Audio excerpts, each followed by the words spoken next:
ನಮ್ಮ Mahamaruti police station team police inspector Shri B R. ಗಡ್ಡೆ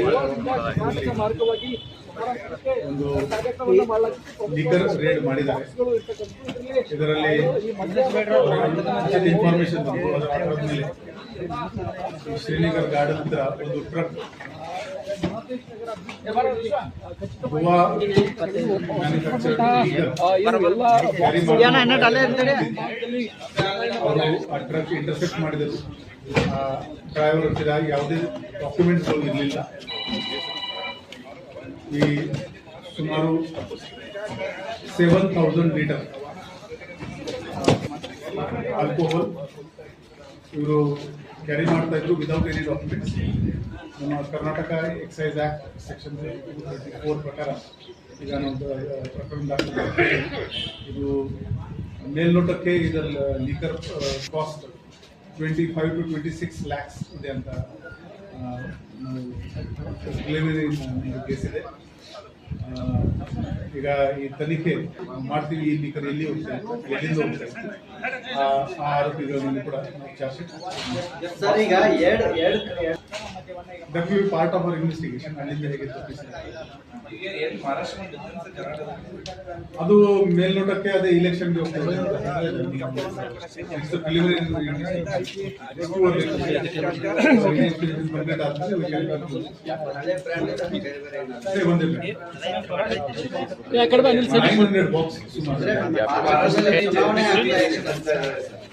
ಬಹುಶಃ that is one possibility.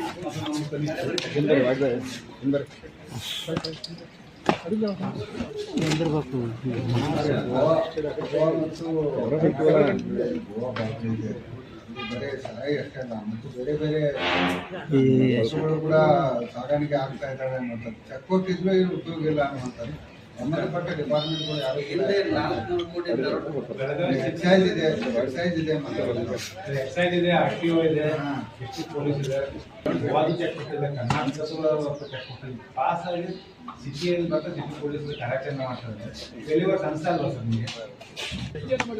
ಅದು I cannot comment on other departments. But ನಮ್ಮ ಅಧಿಕಾರಿ ಡ್ರಗ್ಸ್ ಕೂಡ ಇನ್ಫಾರ್ಮೇಶನ್ ಕಾಯ್ದಾರೆ. ಬಟ್ ಅವಾಗ ಇನ್ಫಾರ್ಮೇಶನ್ ಮುಂದಿನ ಒಂದು ತಿಂಗಳಲ್ಲಿ ಇನ್ಫಾರ್ಮೇಶನ್ ಬೇಸ್ ಒಳ್ಳೆ ರೇಡ್ ಆಗ್ತಾ ಇದೆ. ಒಂದು ಸಾರ್ವಜನಿಕರಿಗೆ ರಿಕ್ವೆಸ್ಟ್ ಇದೆ, ಯಾವುದೇ ಇಲ್ಲಿಗಲ್ ಚಟುವಟಿಕೆ ಬಗ್ಗೆ